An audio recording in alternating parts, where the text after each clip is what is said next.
Oke Supaya Kak. semua adik-adik yang masih ngantuk semuanya disegarkan. Siap ya? Sampai 1 sampai 3. 1, 2, 3. Shalom adik-adik semua. Wah, luar biasa ya. Adik-adik tahu nggak kenapa kakak-kakak pakai bajunya yang warnanya cerah-cerah begini? Supaya adik-adik yang melihatnya segar, semangat ya. Yes. Adik-adik, kita hari ini mau melakukan ibadah.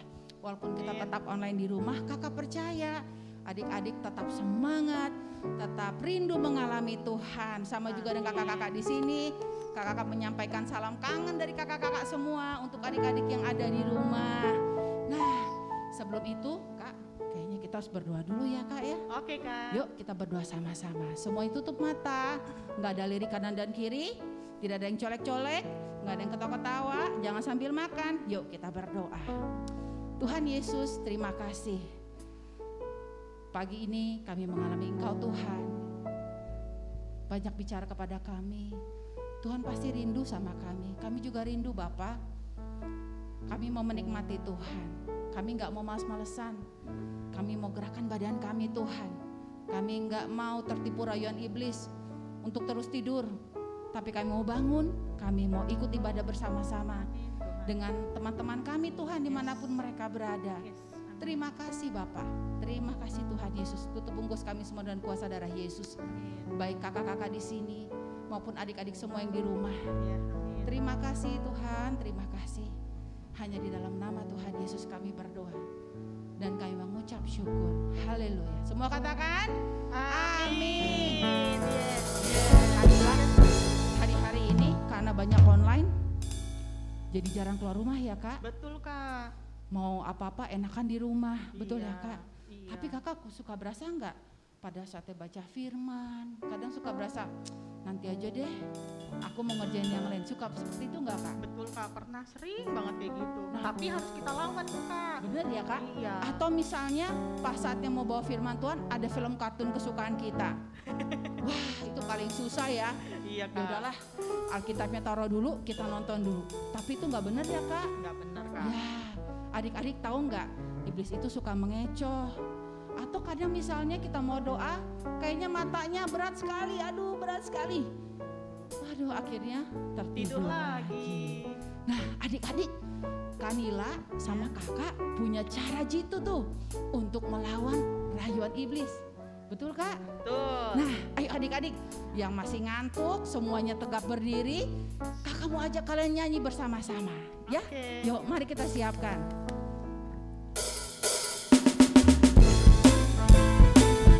Mana goyangnya adik-adik?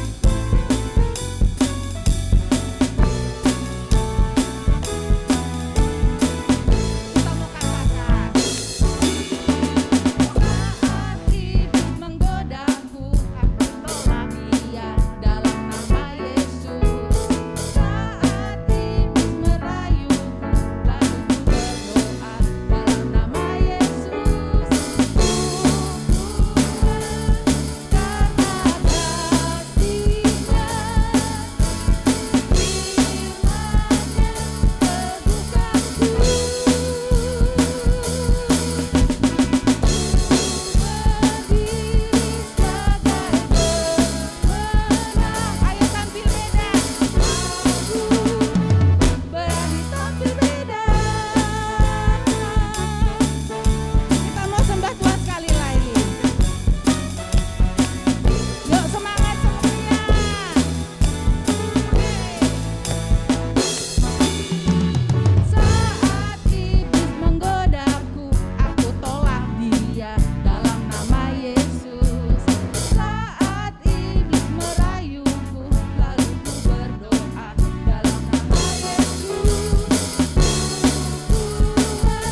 bisa lihat di layar ya.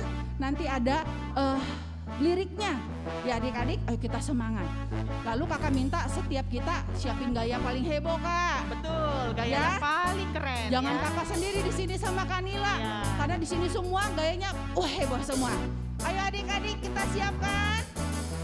Yeay.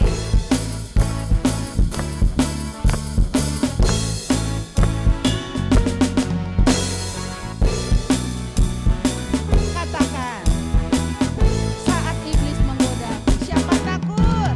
Saat iblis menggodaku, aku tolak dia dalam nama Yesus.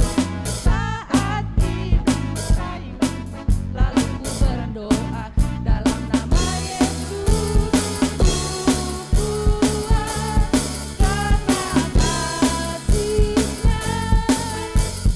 Firman-Nya teguhkanku, ku berdiri, ku berdiri sebagai pemenang. Aku berani tampil merah, ku kuat,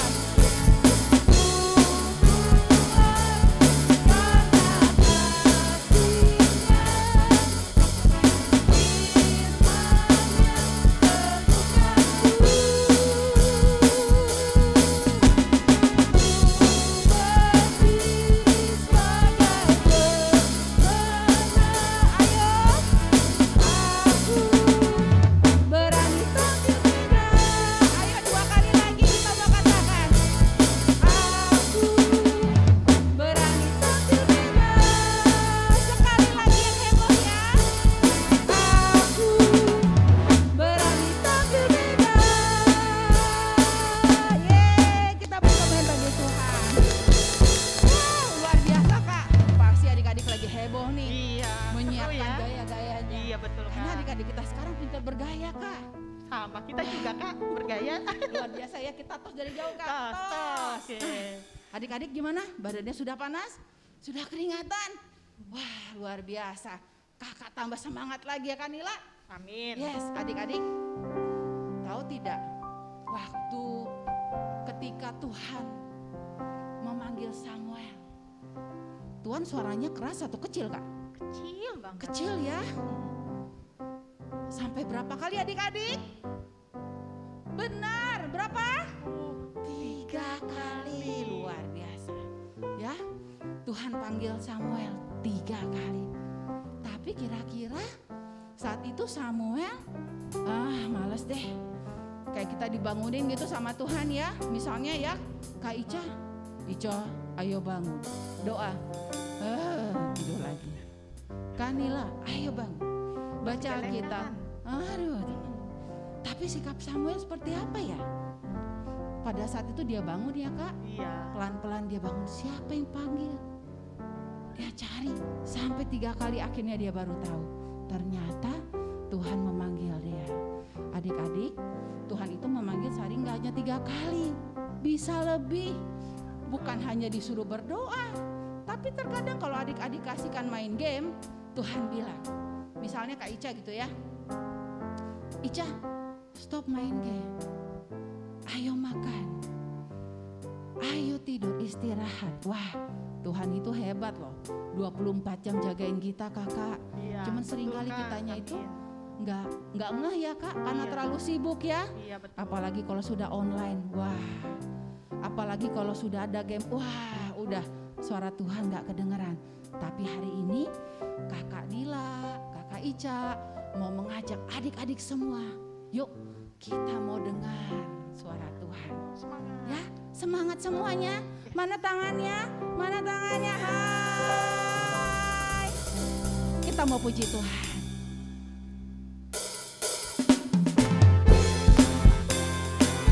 Kita mau dengar Tuhan berbicara.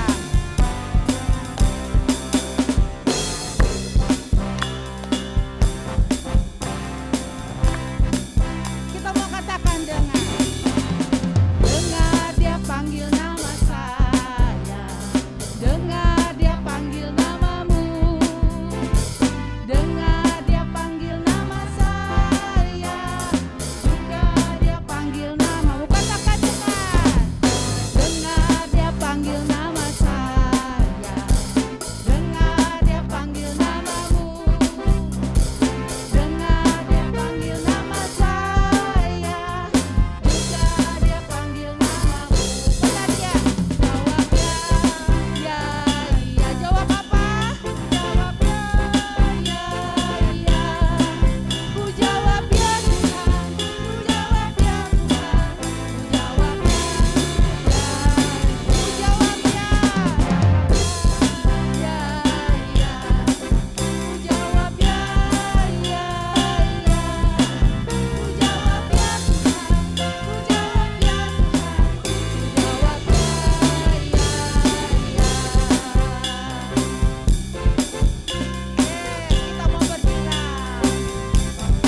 Amin Tuhan, amin. Kanila, ketika Tuhan memakai Samuel, kira-kira Samuel masih kecil atau udah besar kayak kita, Kak? Masih kecil, Kak. Berarti jarinya nggak kayak jari kita ya, Kak? Iya. Badannya Kecil-kecil masih kecil-kecil, masih imut-imut. Iya. Ternyata Tuhan bisa memakai anak-anak ya, Kak? Betul, Kak. Wow, adik-adik semangat ya. Tuhan itu bukan hanya memakai Kanila, Kak Ica, Kak Rotua, Kak Riana, Kak Yani, Kak Vina, dan yang lainnya. Tapi dia bisa memakai adik-adik semua. Amin. Yuk kita berdoa, kita siapkan hati kita. Kita mau dengar firman Tuhan. Amin Tuhan. Amin Bapak. Terima kasih. Terima kasih Tuhan. Kami mau siapkan hati. Kami tahu Tuhan, mungkin di kami masih ada yang 2 tahun, 3 tahun, 4 tahun, atau masih bayi. Tapi kami percaya, kami akan dipakai Tuhan. Amin. Amin Bapak. Kita mau katakan mata kecil ini. Amin.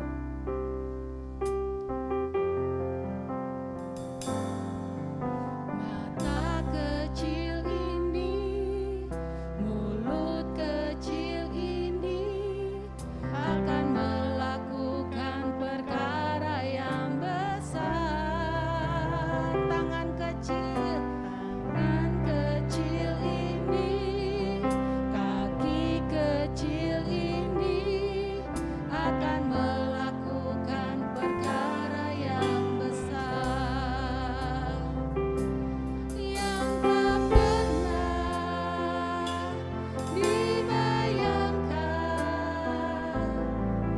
dan tak pernah timbul dalam hatiku.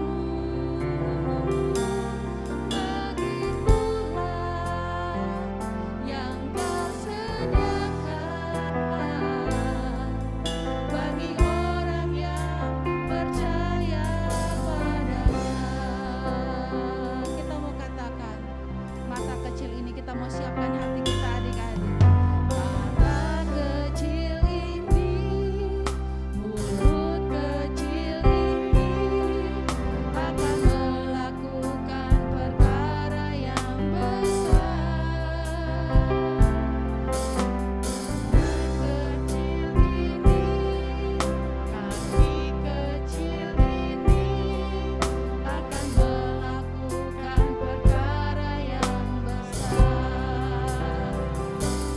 yang tak pernah dibayangkan dan tak pernah timbul dalam hatiku. Begitulah yang Kau sediakan bagi orang yang percaya padanya.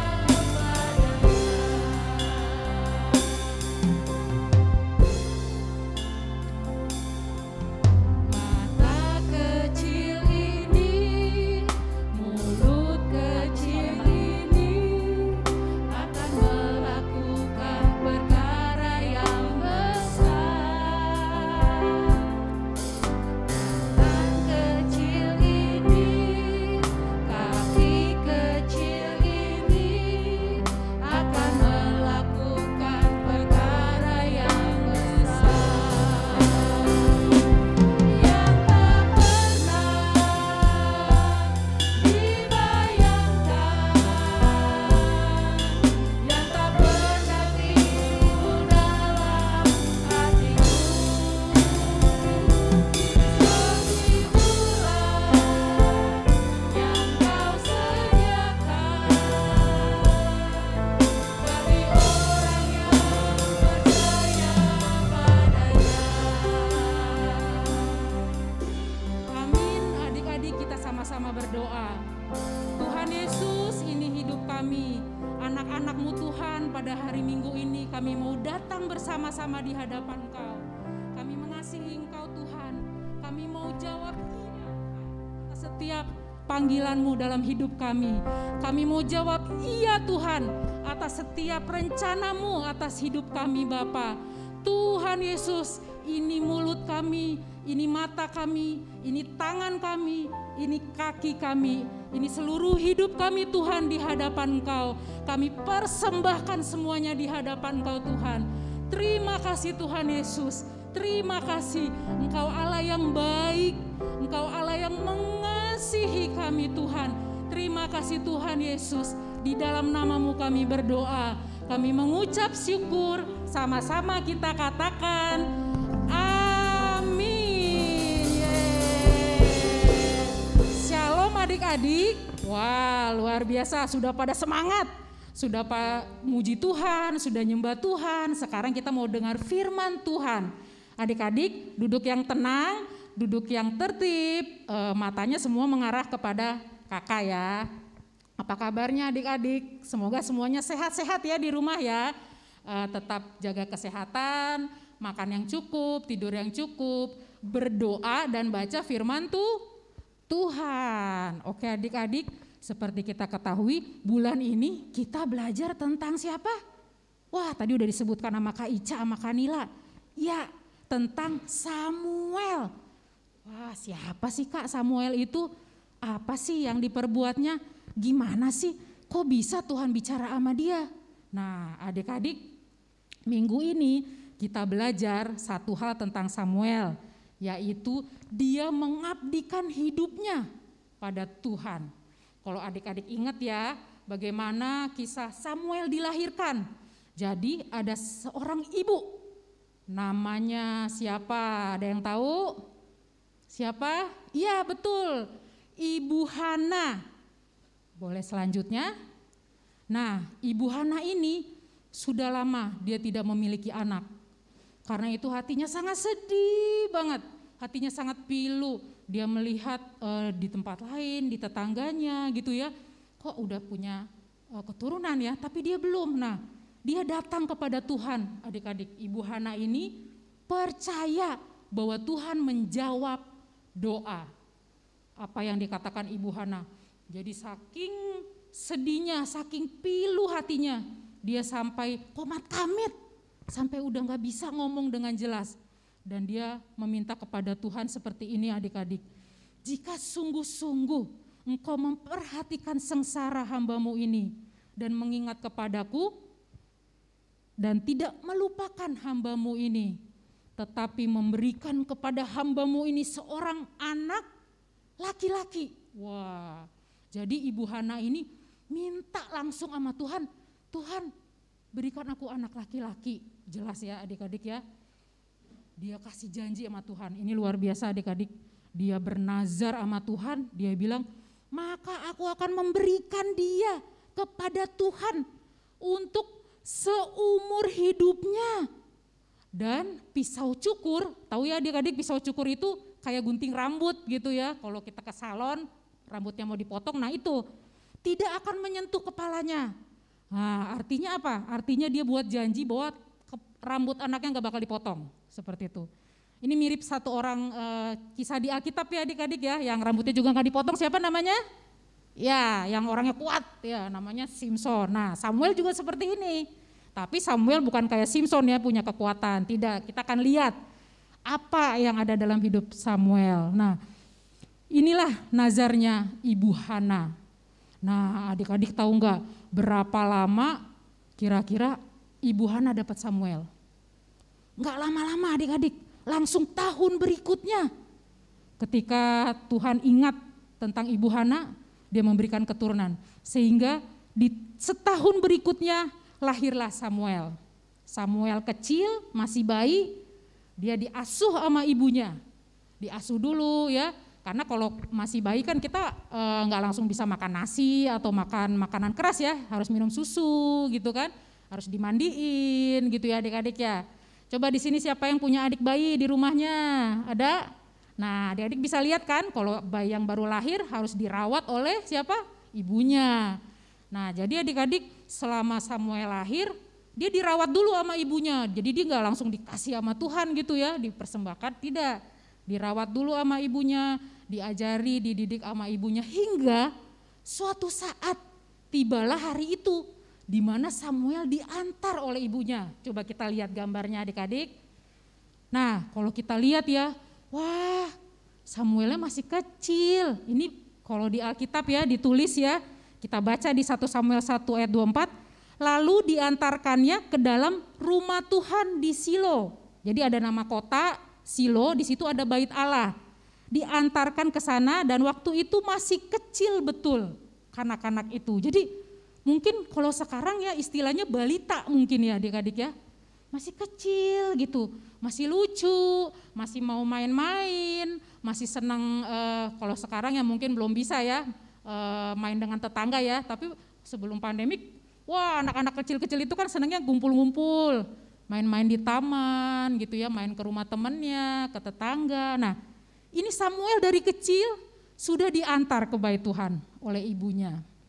Jadi adik-adik, kebayang gak ketika kita masih kecil misalnya ya, kita diantar ibu kita gitu kan ke satu tempat, diminta hidup di sana, nggak pulang lagi gitu kan, nggak ketemu lagi bapaknya, nggak ketemu lagi mamanya, nggak ketemu lagi teman-temannya di rumah. Nah ini adik-adik yang Samuel hadapi ya di masa kecilnya.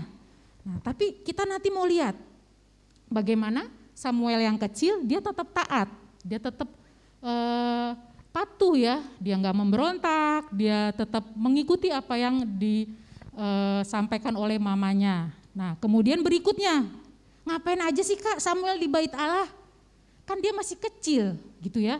Coba kita lihat di slide berikutnya. Nah ternyata firman Tuhan katakan seperti ini, 1 Samuel 2 ayat 18. Adapun Samuel menjadi pelayan di hadapan siapa? Tuhan. Nah, ia masih anak-anak yang tubuhnya berlilitkan baju efod dari kain lenan. Jadi pada waktu itu di bait Allah, mungkin tempatnya seperti kita beribadah gitu ya. Ada hamba Tuhan, ada imamnya. Nah dia membantu si imam ini, namanya Imam Eli.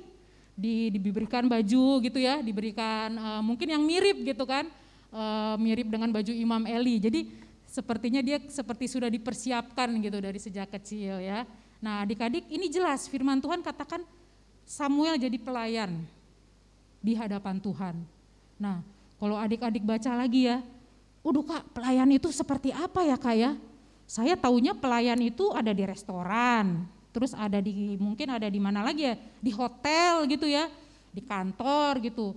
Lah kan dia bawa-bawa ini Kak, misal di restoran bawa-bawa minuman, bawa-bawa makanan, terus nanya ke yang datang mau pesan apa gitu ya. Nah apakah seperti itu Kak? Nah coba kita lihat, kira-kira Samuel jadi pelayan Tuhan seperti apa ya? Nah ini adik-adik, ternyata pada waktu itu bangsa Israel itu ke bait Allah untuk mempersembahkan korban. Nah korbannya apa aja?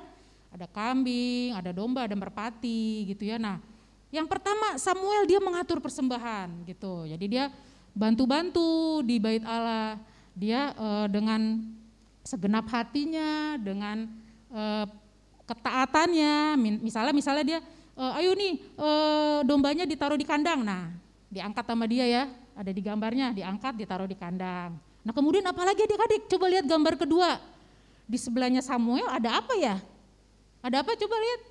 Iya betul, ada sapu. Siapa di sini yang suka nyapu di rumah? Ayo, siapa? Tunjuk tangan atau tulis di komen ya. Tulis di komennya ya, siapa yang suka bantu mama di rumah? Silakan tulis di komen, kakak mau lihat tuh. Jadi Samuel juga membersihkan bait suci, dia nyapu, dia ngepel, dia mungkin elap-elap ya. Semuanya dia kerjakan gitu kan dengan hati yang ya mungkin kadang-kadang mungkin pastilah ngerasa capek gitu kan, ngerasa mungkin kesel atau bagaimana, tapi enggak tertulis sih memang di Alkitab ya, tapi Samuel melakukannya dengan taat seperti itu. Nah dia juga menjadi pelayan Eli, menjadi seperti kayak asistennya Imam Eli. Kemudian nah ini satu yang menarik adik-adik, dia juga tidur di dalam bait suci, jadi dia dekat gitu dengan tabut Tuhan. Jadi di bait suci itu di tengah-tengahnya itu ada tabut. Tabut itu lambang perjanjian bangsa Israel dengan Tuhan ya. Jadi nggak sembarangan orang bisa masuk ke ruang Maha Kudus di mana ada tabut itu. Jadi hanya imam saja yang sudah ditabiskan yang bisa masuk ke sana. Karena pada waktu itu orang Israel kalau mau persembahan ke bait suci dia harus memberikan korban. Tadi merpati ya, ada domba seperti itu, baru dia mempersembahkan itu sebagai korban bakaran, korban persembahan untuk menghapus dosa. Nah, yang bisa masuk ke situ hanya Imam Eli.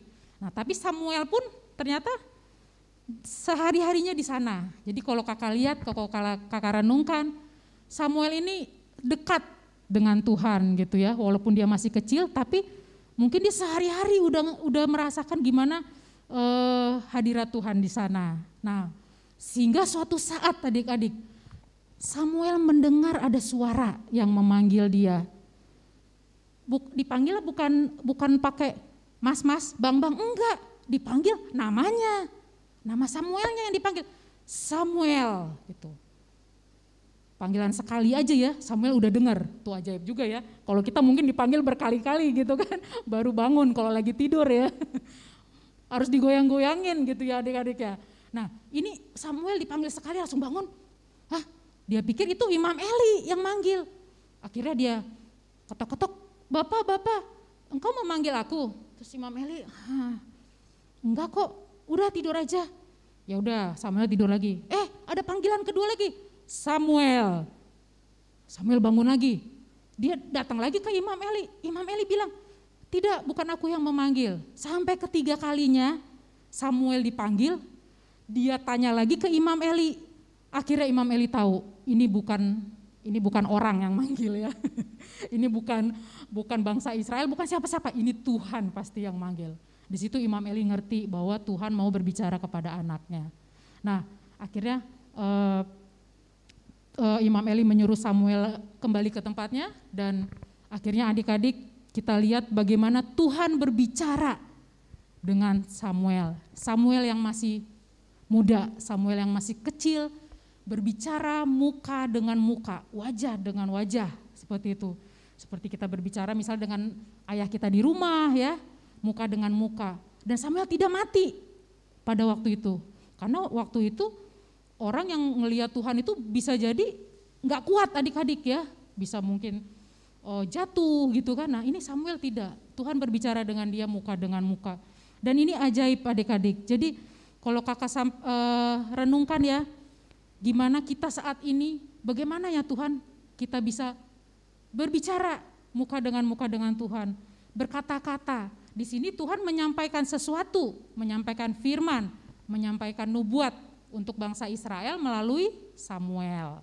Nah, karena apa adik-adik? Kalau kita lihat, kalau kita baca lagi di 1 Samuel 1 sampai 3 sampai 4, yang harusnya Imam Eli yang menjadi perantaraan Tuhan, tapi ternyata Imam Eli mungkin sudah tidak mau mendengar. Atau dia sudah merasa Tuhan tidak mau berbicara lagi. Tapi kepada Samuel yang masih muda ini justru Tuhan berbicara banyak. Dan mulai saat itulah adik-adik Samuel hidup di dalam bait suci, dia mendengarkan firman Tuhan, dia melakukan bagian dia juga mengabdikan hidupnya di dalam bait suci. Sejak itulah Samuel menjadi semakin besar di hadapan Tuhan. Adik-adik kita lihat ya di video yang sudah kita tonton juga, Samuel menjadi besar, bertumbuh, dan dia melakukan banyak hal juga. Tuhan pimpin Samuel supaya apa? Supaya bangsa Israel bertobat dan meninggalkan berhalanya. Kemudian berdoa dan berseru kepada Tuhan untuk melepaskan dari bangsa Filistin. Nah, adik-adik, di sini kita bisa belajar. Kalau kondisi saat ini ya, sepertinya Kak, kami nggak bisa kemana-mana. Ke toko buku misalnya beli buku pelajaran nggak bisa, atau ke pasar juga dibatasin gitu. Ini kondisi seperti ini gimana? Kayaknya takut Kak. Nah adik-adik yuk kakak mau ajak kita sama-sama berdoa, sama-sama berseru kepada Tuhan ya. Samuel yang kecil aja Tuhan mau berbicara dengan Samuel gitu kan, apalagi di sini adik-adik di sini banyak dan rindu dan mau gitu ya mempunyai persekutuan pribadi dengan Tuhan. Yuk kakak ajak setiap hari, setiap pagi atau malam ketika kita baca firman, kita berdoa, kita berseru kepada Tuhan. Meminta apa? Melepaskan kita dari hal-hal yang mungkin ketakutan ya adik-adik ya. Mungkin Kak, nanti aku sekolah bagaimana? Aku nanti lulus SD, SMP, aku mau kemana Kak gitu kan? Mungkin bingung, berdoa sama Tuhan, datang sama Tuhan, berseru sama Tuhan. Itu adik-adik ya. Nah, dan lihat apa yang terjadi. Tangan Tuhan sendiri melawan orang Filistin seumur hidupnya Samuel.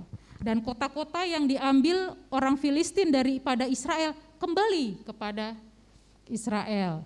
Nah, kalau kita bersama-sama dengan Tuhan, adik-adik, kita percaya pada Tuhan, Tuhan melakukan perkara yang besar.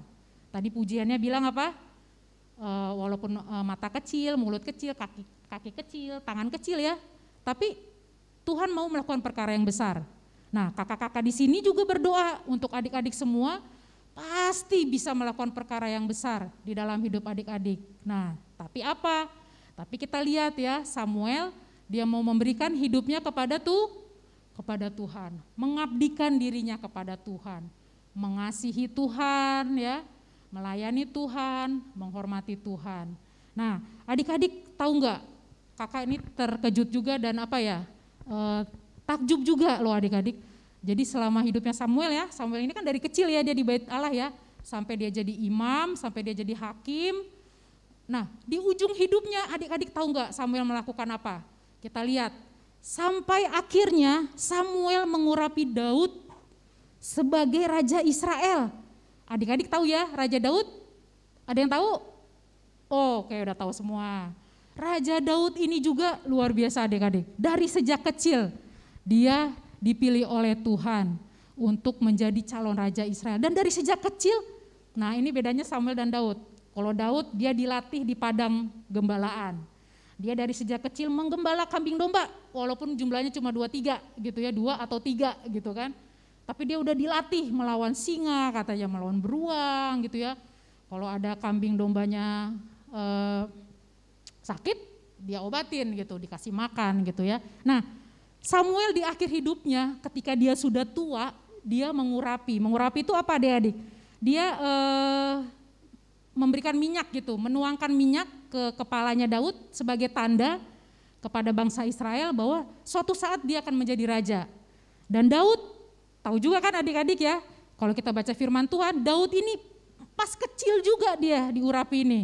Jadi katanya masih kemerah-merahan, masih muda gitu. Mungkin kalau sekarang mungkin masih usia SMP gitu ya, SD. Jadi kakak lihat, wah kok kayak berbalik lagi ya. Dulu Samuel waktu kecil gitu kan dipanggil Tuhan. Nah sekarang dia mengurapi seorang anak kecil gitu untuk dipersiapkan menjadi raja. Nah itu yang kakak lihat, wah luar biasa ya Tuhan. Ternyata rencana Tuhan itu terus berjalan ya, tidak ada yang bisa menggagalkannya. Nah Tuhan juga berfirman seperti ini, bukan yang dilihat manusia yang dilihat Allah, manusia melihat apa yang di depan mata, tetapi Tuhan melihat apa adik-adik? Melihat hati. Karena itu penting sekali adik-adik, kita mempersembahkan hati kita kepada Tuhan. Karena apa? Karena tadi Tuhan melihat kedalaman hati kita, kemurnian hati kita, ketulusan hati kita ya, untuk mengasihi Tuhan. Nah, kalau adik-adik lihat kisah ini berurut-urut gitu ya, dan indah gitu kelihat ketika kita membacanya ternyata rencana Tuhan itu enggak gagal dan tidak ada yang bisa menggagalkannya. Nah, sebagai kesimpulan nih adik-adik, kita lihat ya, Samuel itu mengabdikan hidupnya kepada Tuhan. Kita lihat yang terakhir. 1, keputusan pribadi yang penting bagi masing-masing kita. Jadi kalau adik-adik sini ada yang masih kecil, mungkin masih playgroup, masih TK, ini keputusan penting juga buat adik-adik, buat siapa ya, buat Yosua, Nehemia ya yang di rumah ya, walaupun mungkin ada Yosua, Nehemia masih kecil, ini kita mau ngambil keputusan nih sekarang, pada pagi hari ini, kita mau bersama-sama memberikan hidup kita pada Tuhan. Kemudian dengan melakukan ini, adik-adik kita punya janji, punya komitmen untuk melayani dan menghormati Tuhan dengan hidup kita sementara kita ada di bumi. Jadi 2 hal yang kita pelajari pada hari ini, yaitu Samuel mengabdikan hidupnya kepada Tuhan dengan apa? Melayani dan menghormati Tuhan. Dan ini adalah keputusan pribadi kita masing-masing. Yuk semuanya kakak ajak kita semua berdoa. Kita berdoa bersama-sama. Adik-adik silakan duduk dengan tertib. Boleh tutup matanya, lipat tangannya. Kita mau arahkan hati kita kepada Tuhan. Yesus. Mari Tuhan, kami berdoa pada pagi hari ini. Bapa, dimanapun setiap kami berada Tuhan, adik-adik kami yang di rumah, adik-adik kami bahkan mungkin yang di jalan Tuhan. Oh Bapa, kami melihat bagaimana Engkau melakukan perkara-perkara yang besar, yang ajaib Tuhan, buat Samuel, buat Daud Tuhan. Oh Bapa, kami berdoa Tuhan, kami berdoa di dalam nama Yesus. Kami mau jawab iya Tuhan buat rencanamu. Kami mau jawab iya Tuhan buat panggilanmu Tuhan. Saat ini kami berdoa, mari adik-adik kita angkat tangan kita. Yuk semuanya adik-adik angkat tangan. Kita mengarahkan hati kita kepada Tuhan. Ikuti kakak berdoa. Tuhan Yesus, pagi hari ini, saat ini, kami mau memberikan hidup kami kepada Tuhan. Tuhan Yesus, ini hidup kami, ini tangan kami yang terangkat di hadapan Engkau. Tuhan, kami tahu kami manusia berdosa. Kami tahu kami banyak melakukan kesalahan Tuhan. Kami sering marah-marah, kami sering berontak Tuhan. Kami gak mau taat sama orang tua kami. Kami minta ampun Tuhan di hadapan Engkau. Kami berdoa, Tuhan mengampuni kami. Kami berdoa Engkau masuk ke dalam hati kami. Menjadi Tuhan, menjadi juru selamat dalam hidup kami. Mari Tuhan Yesus, kami mau jawab iya atas seluruh panggilan Tuhan. Kami mau jawab iya atas seluruh rencana Tuhan dalam hidup kami. Terima kasih Tuhan Yesus, kami berikan hidup kami, hati kami Tuhan kepada Engkau. Terima kasih Tuhan Yesus, terima kasih. Terima kasih, kami secara khusus juga berdoa untuk para orang tua Tuhan. Bapak, di tengah-tengah masa pandemik ini, Tuhan Yesus, kami berdoa minta hikmat, minta kesabaran, minta kekuatan yang daripada Tuhan. Untuk kami para orang tua dimampukan Tuhan untuk boleh mendidik anak-anak kami Bapa.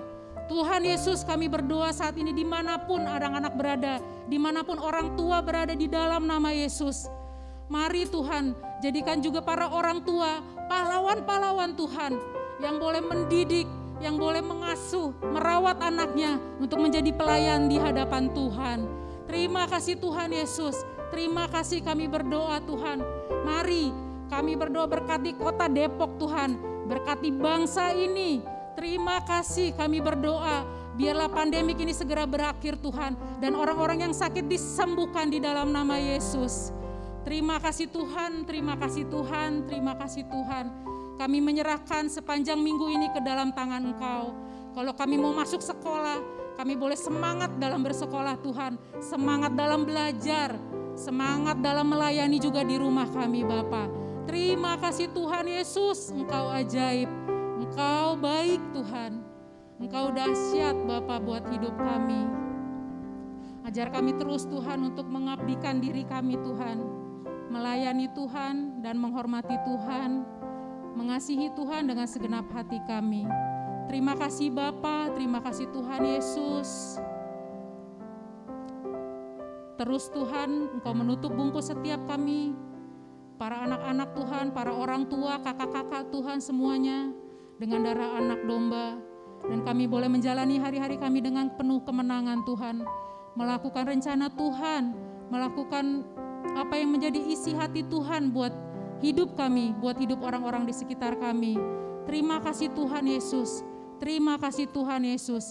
Di dalam nama-Mu kami berdoa, kami mengucap syukur, sama-sama kita katakan amin.